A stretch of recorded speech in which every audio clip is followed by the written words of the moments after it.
Menjadi seorang guru di Indonesia adalah panggilan hati yang seringkali tidak sebanding dengan imbalan materi yang diterima. Meski gaji guru, terutama yang berstatus honorer, tergolong rendah dan kerap tidak mencukupi untuk kebutuhan hidup sehari-hari, profesi ini tetap menarik minat banyak orang. Fenomena ini menggambarkan kompleksitas realitas sosial, budaya, dan psikologis yang melatar belakangi pilihan karier seseorang. Artikel ini akan membahas secara panjang lebar mengenai alasan mengapa profesi guru masih diminati meskipun gajinya rendah. Bagaimana kondisi ekonomi para guru dalam mencukupi kebutuhan hidup, peran pekerjaan sampingan, persepsi terhadap kompetensi guru, serta upaya yang telah dan seharusnya dilakukan pemerintah. Sejak lama, profesi guru di Indonesia dipandang sebagai pekerjaan mulia. Di masyarakat tradisional maupun modern, guru memiliki posisi terhormat sebagai sosok pencerah, pembimbing, dan panutan. Pepatah, guru adalah pahlawan tanpa tanda jasa, telah tertanam kuat dalam kesadaran kolektif masyarakat Indonesia. Dalam banyak kasus, penghormatan terhadap guru melebihi penghargaan kepada pejabat publik. Namun, ironisnya, penghargaan secara sosial ini tidak selalu disertai dengan penghargaan ekonomi yang setara. Gaji guru, terutama mereka yang belum berstatus aparatur sipil negara ASN, seringkali jauh di bawah upah minimum regional, UMR. Bahkan ada yang menerima kurang dari 500 Rp500.000 per bulan di beberapa daerah. Salah satu penyebab utama rendahnya gaji guru di Indonesia adalah struktur penganggaran dan kebijakan birokrasi yang tidak efisien.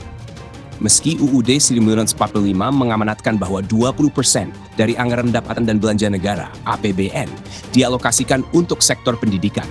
Kenyataannya, alokasi tersebut tidak seluruhnya jatuh ke tangan para guru. Anggaran pendidikan digunakan untuk banyak hal, pembangunan dan perawatan infrastruktur sekolah, pengadaan alat bantu belajar, pelatihan guru, tunjangan struktural, beasiswa siswa, dan administrasi kementerian. Akibatnya, proporsi yang benar-benar menyentuh gaji pokok guru hanya sebagian kecil. Tambahan lagi, distribusi anggaran ke daerah seringkali terhambat oleh mekanisme birokrasi yang panjang dan tidak merata. Tak hanya masalah kebijakan, status kepegawaian guru juga menjadi akar persoalan.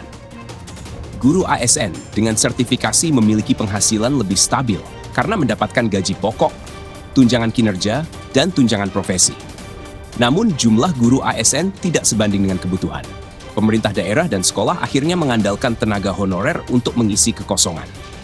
Para guru honorer inilah yang paling terdampak, karena mereka digaji berdasarkan kebijakan sekolah atau dinas tanpa standar nasional. Tidak jarang mereka digaji di bawah 1 juta per bulan, bahkan hanya 200.000, 500.000, padahal mereka mengajar dengan beban kerja yang sama. Dalam kondisi ini, muncul pertanyaan, mengapa masih banyak orang yang bersedia menjadi guru, bahkan sebagai guru honorer? Jawabannya tidak sederhana. Pertama, banyak yang memang merasa terpanggil untuk mendidik dan mengabdi. Profesi guru seringkali bukan hanya sekadar pekerjaan, tapi juga bentuk pengabdian dan idealisme. Mereka percaya bahwa pendidikan adalah jalan perubahan sosial dan merasa bahwa peran mereka sangat berarti, terutama di daerah-daerah terpencil. Kedua, di banyak daerah, terutama yang jauh dari pusat ekonomi, pilihan pekerjaan yang tersedia sangat terbatas. Menjadi guru, meski bergaji kecil, tetap lebih baik daripada tidak bekerja sama sekali. Di wilayah terpencil, status sosial sebagai guru juga memberikan nilai tambah. Mereka seringkali dijadikan rujukan dalam masyarakat, baik secara kultural maupun administratif. Ketiga, banyak lulusan pendidikan guru LPTK yang tidak memiliki alternatif lain setelah lulus. Sistem pendidikan tinggi di Indonesia mencetak ribuan lulusan PGSD, PGTK, dan program studi kependidikan lainnya setiap tahun. Persaingan menjadi guru ASN sangat ketat. Karena tidak terserap oleh formasi ASN, banyak lulusan akhirnya mengambil kesempatan menjadi guru honorer, sembari menunggu pembukaan seleksi CPNS atau PPPK. Lalu, apakah gaji guru cukup untuk mencukupi kebutuhan hidup? Untuk guru ASN, terutama yang sudah mendapatkan tunjangan profesi, gaji mereka cukup layak di daerah-daerah dengan biaya hidup rendah. Di kota besar, mereka mungkin masih harus menghemat. Namun bagi guru honorer, gaji mereka jelas jauh dari mencukupi. Berdasarkan standar pengeluaran minimal, seseorang setidaknya membutuhkan 2 juta, 3 juta per bulan untuk hidup layak di kota kecil. Gaji guru honorer yang di bawah 1 juta jelas tidak mencukupi. Oleh karena itu, banyak guru terpaksa melakukan pekerjaan sampingan. Guru di Indonesia terkenal multifungsi. Ada yang menjadi tukang ojek, menjual makanan, berdagang online, menulis lepas, hingga menjadi guru privat di luar jam sekolah. Mereka mencoba bertahan hidup sambil tetap menjalankan tugas mendidik. Ini mencerminkan semangat dan ketabahan, namun juga menjadi ironi besar dalam sistem pendidikan kita.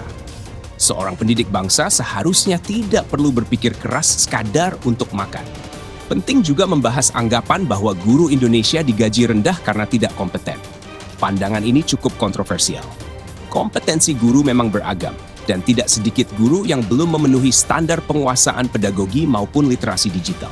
Namun, perlu diingat bahwa kompetensi itu bukan semata-mata tanggung jawab guru. Sistem rekrutmen, pelatihan, dan pembinaan juga berperan besar. Guru-guru muda banyak yang potensial, tetapi karena minim pelatihan berkelanjutan, mereka kesulitan berkembang. Pemerintah sebenarnya telah mengalokasikan anggaran untuk pelatihan guru, namun pelaksanaan di lapangan masih sering tidak merata dan terjebak birokrasi. Data perbandingan gaji guru di kawasan Asia Tenggara juga menggambarkan betapa Indonesia tertinggal. Menurut laporan UNESCO Institute for Statistics dan hasil analisis beberapa lembaga riset pendidikan internasional, gaji guru di Singapura rata-rata mencapai $4.000 per bulan, sekitar 45-60 juta. Diikuti oleh Brunei, Malaysia, $2.000, dan Thailand, $800. Sementara di Indonesia, guru ASN dengan sertifikasi menerima sekitar $400-500 dan guru honorer hanya $50-200. Dengan data ini, Indonesia menempati posisi bawah dalam hal gaji guru se-Asia Tenggara. Sumber UNESCO UIS Database dan ASEAN Education Review 2004. Namun demikian, pemerintah telah mencoba beberapa langkah untuk memperbaiki nasib guru. Program sertifikasi guru memberikan tambahan tunjangan profesi setara 1 kali gaji pokok bagi guru yang lolos uji kompetensi. Selain itu, program pegawai pemerintah dengan perjanjian kerja membuka peluang bagi guru honorer untuk memperoleh status dan gaji setara ASN.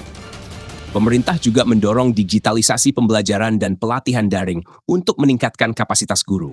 Namun, semua itu masih jauh dari cukup. Banyak guru honorer tidak terakomodasi dalam rekrutmen PPPK, pelatihan tidak merata, dan masih banyak kendala administratif dalam pencairan tunjangan. Solusi konkret untuk memperbaiki kondisi guru di Indonesia meliputi beberapa langkah strategis. Pertama, pemerintah perlu merestrukturisasi alokasi anggaran pendidikan agar lebih banyak menyentuh kesejahteraan guru, khususnya di daerah. Kedua, perlu adanya standar nasional gaji minimum bagi guru honorer agar tidak lagi terjadi ketimpangan antara daerah satu dengan lainnya. Ketiga, pelatihan guru harus ditingkatkan baik kuantitas maupun kualitasnya dan berbasis pada kebutuhan real pengajaran, bukan sekadar formalitas sertifikasi. Keempat, sistem rekrutmen guru harus lebih transparan, terencana, dan disesuaikan dengan kebutuhan nyata sekolah.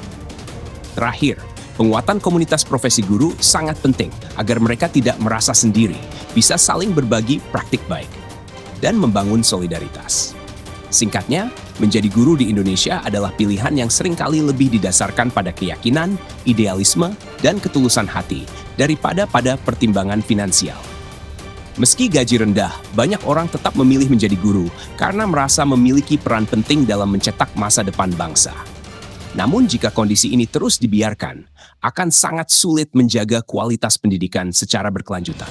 Negara harus benar-benar hadir untuk memperbaiki sistem yang selama ini belum memihak kepada para pendidik yang menjadi tulang punggung peradaban.